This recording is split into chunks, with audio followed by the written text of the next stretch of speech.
Es ist wieder soweit. In Valle de Bravo haben sich 150 Piloten eingefunden, um die Monarca Open zu fliegen. Der Wettbewerb hat seinen Namen übrigens von den Monarchschmetterlingen, die gar nicht weit von Valle de Bravo zur selben Zeit überwintern. Das Superfinale findet im März erst statt und nach der German Open war kein Wettbewerb mehr. Und da habe ich mir gedacht, ich gehe nochmal auf einen Wettbewerb, auf einen schönen Wettbewerb und habe gesagt, im Januar Monarca Open. Schönes, starkes Gebiet, zum Einfliegen gerade richtig, damit man wenigstens einen Wettbewerb vom Superfinale hat. Und nun bin ich hier, es ist warm, bin im Schnee entflohen und wir haben ein bisschen Verspätung heute mit dem ersten Lauf, aber geht alles noch im Zeitrahmen und ich denke, wir haben eine schöne 60 Kilometer Aufgabe heute.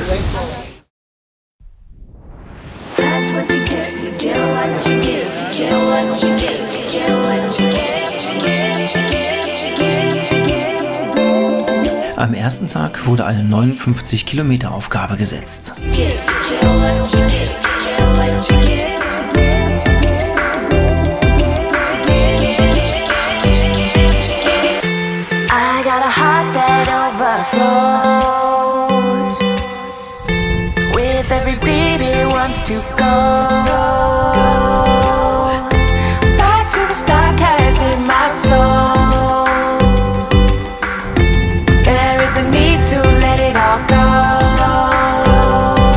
Das war eine sehr interessante Aufgabe. Der erste Teil war entlang der Kante, relativ schnell geflogen, fand ich zumindest.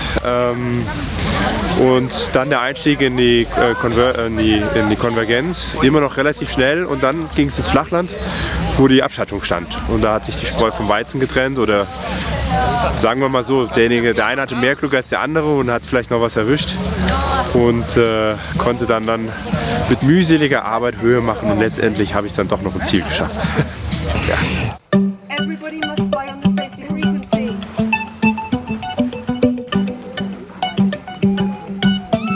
Auch am zweiten Tag wurden ca. 59 Kilometer geflogen. Eva schildert uns ihre Eindrücke vom Start. Es ist nicht so schön thermisch wie die letzten Jahre. Teilweise sind die Thermiken sehr gut, teilweise leider sehr zerrupft, muss man suchen.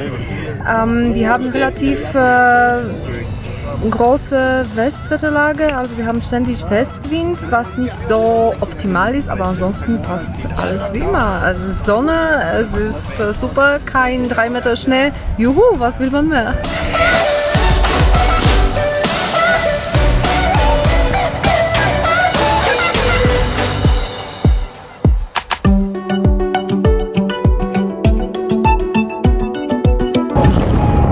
Aus Mexiko zu Aufgabe 2, die gerade gestartet wurde. Die ersten Piloten verlassen unten den Startplatz und das Rennen wird dann in circa einer Stunde hier gestartet. Heute haben wir ziemlich bedeckte Bedingungen. Ich glaube, es ist ein roundabout 60 Kilometer Task und das Ende ist heute am Piano, das heißt, viel Platz zum Landen ist der Landeplatz, den man auch vom Startplatz Peñón aus sieht.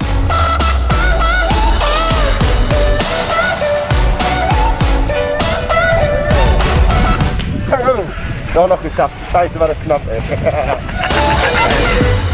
Ja, warum bin ich denn so früh losgeflogen? Da hinten war eine super Thermik. Ja, du bist da hinten losgeflogen, weil du gierig warst. Ja. Nee, weil du nicht gedacht hast, dass der Lee ist. Aber ich hatte vorher einen Kreis 2 gedreht und habe gesehen, dass Rainer West ist. Deswegen habe ich gewusst, ich brauche ein bisschen mehr. Ich ging echt davon aus, wir sind von da vorne, würden wir ganz easy hierher gleiten. Pepe ist da hinten im Loch. Ich bin da hinten vielleicht 500 Meter am Haus gedreht. Ich habe so zu Gott gebetet, dass ich nochmal hochkomme. Aber geil, ich dachte, du machst das Ding, aber dritter ist doch auch geil. Ja, mega, mega, mega. Typisch für den Landeplatz am Piano. Nach der Landung gibt es erstmal ein paar mexikanische Quesadillas zur Stärkung.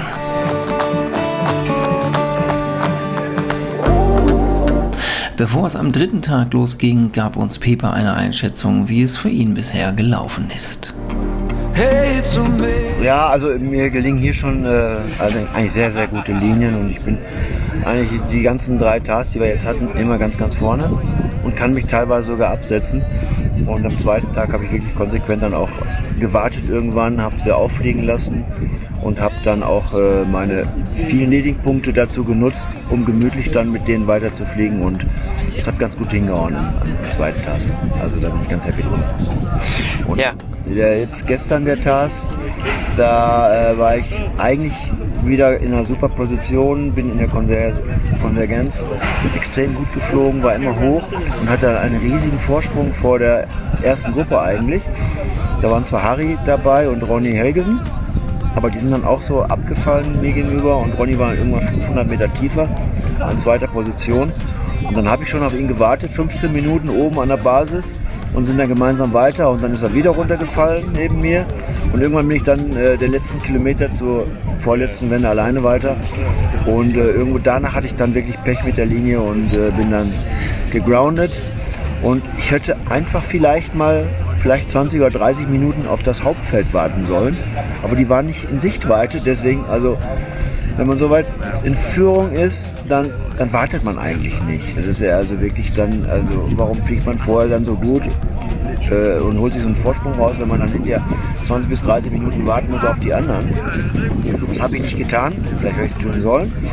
Aber naja, es ist hier ein Wettbewerb für mich als Training. Ich wollte diese 4-monatige Pause zwischen den Wettbewerben dann nutzen, um mal wieder einen Wettbewerb zu fliegen, um drin zu bleiben für das Superfinale im März.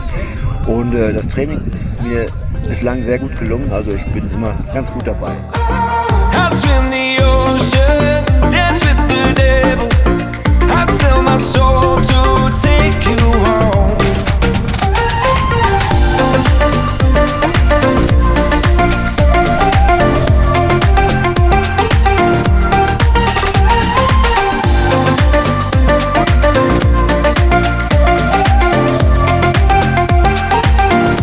Das Ziel lag heute wieder an einem kleinen Airport vor Valle de Bravo, der den 150 Piloten genügend Platz zum sicheren Landen bietet. Takes and takes.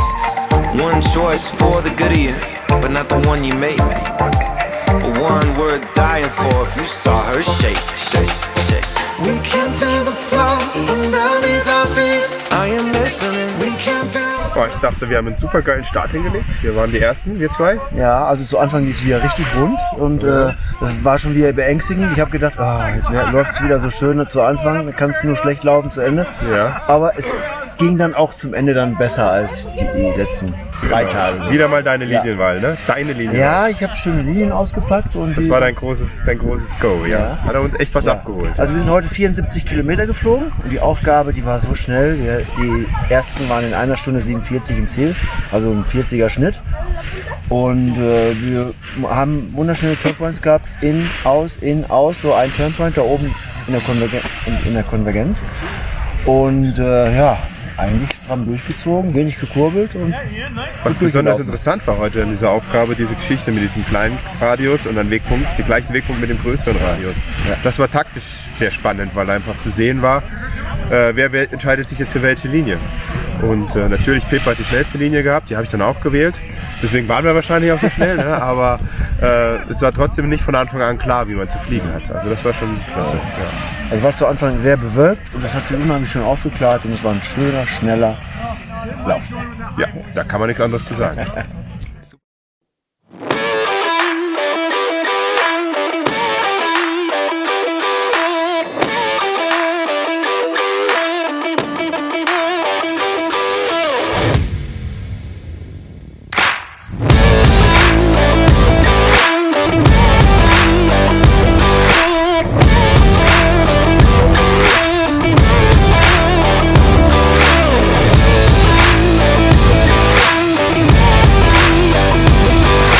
Beim letzten Durchgang Nummer 6 geht es für die Piloten nochmal um alles. Wir haben Jean-Pierre im Interview vorher getroffen und ihn gefragt, wie für ihn Task 5 am Tag vorher gelaufen ist und was er von der 92 Kilometer Tagesaufgabe hält. Ja, Task 5 bei mir war jetzt nicht so der Traum. Die Aufgabe bestand darin, das Gelände besteht ja aus einer zentralen Berggruppe um den Peñón, ein Flachland drumherum und dann wie so ein Ring solche niedrigen Bergrücken. Und die Aufgabe bestand darin, von dem zentralen Gruppe nach außen zu fliegen, auf den Rand und diesen Rand ein Stück abzufliegen und dann zurück, quer, entweder durchs Flachland oder diese Rippen folgend auf die andere Seite und von dort aus ins Ziel. Und an diesem Wendepunkt auf dieser Rippe ist irgendwie der Führungspulk auseinandergefallen und ich bin irgendwann allein weitergeflogen, was natürlich beim Wettkampffliegen nicht so gut ist. Und habe mich dann allein durchgebissen und ja, bin dann letzten Endes nicht unbedingt im Streckenflugmodus, aber mit einem 33er Schnitt die 86 Kilometer geflogen und war damit irgendwo um die 20, 25 oder sowas. Mein Ziel war Top 15, ich war auf Platz 6 und bin aber dadurch jetzt auf Platz 10 runter. Muss ja auch mal sagen, wenn was schief läuft. So, und jetzt heute Angriff, oder? Letzter Tag? Heute A-Game. Also heute gilt's. Ich muss sagen, ich hatte auch die letzten Tage wirklich große Probleme mit Jetlag und so. Heute bin ich wirklich fit. Ich hoffe, dass ich jetzt nicht zu übermütig werde, weil ich fit bin. Und hoffe, dass ich heute nochmal richtig alles zeigen kann. Ich denke, mein Ziel, was ich mir ursprünglich gesetzt habe, ich war entspannt hier, reines Training. Aber mein Ziel war dann doch Top 15. Das, denke ich, werde ich halten können. Aber Stretch Goal wäre jetzt dann doch ein einstelliges Ergebnis.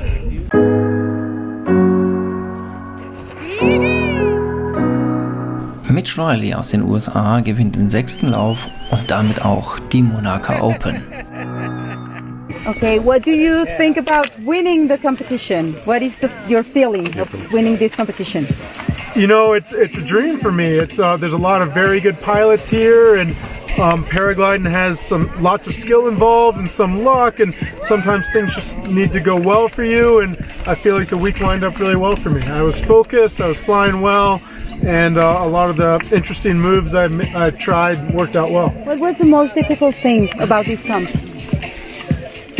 I'd say the very high level of pilots. There are always very good pilots out front pushing hard, being creative, leading the pack. So it was quite hard to keep up with the lead pack. What is the meaning for you to make a competition here in Mexico? Oh, it's incredible. You know, Mexico is a beautiful country, and I have lots of friends here, so it's very close to my heart. And I think it's really nice that we have, you know, lots of Americans flying in Mexico, lots of Mexicans flying in America, and we can all be friends with each other. And I think that's what the world needs more of right now. Yeah. Congratulations. Thank you very much. Thank you very much. I really appreciate it.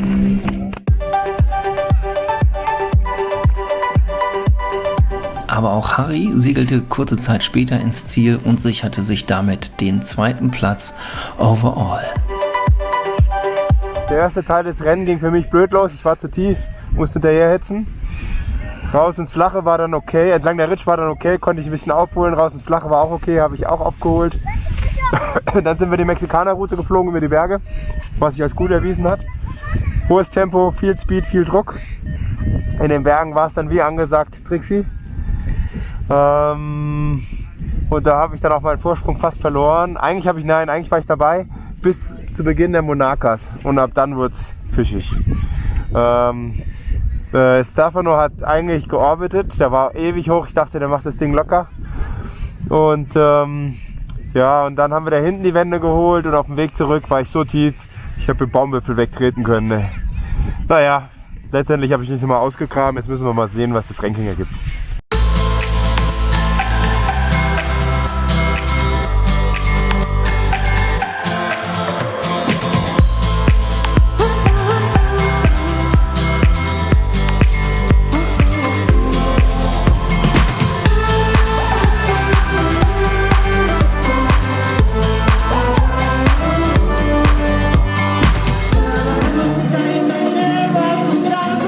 Am Samstagabend fand in Valle de Bravo am Zócalo die Siegerehrung statt. Bei den Damen setzt sich Bianca Heinrich aus den USA in der Mitte im Bild vor Patricia Garcia de Letona aus Mexiko links und Eva Korneluk-Guzzi aus Deutschland auf der rechten Seite auf Platz 3 durch. In der Gesamtwertung gewinnt Mitch Riley aus den USA in der Mitte vor Harald Wilhelmi aus Deutschland links auf Platz 2 und Matthew Begina aus den USA rechts auf Platz 3. Wir verabschieden uns aus Mexiko und sehen uns vielleicht nächstes Jahr wieder, wenn es wieder heißt Vamos a volar en México.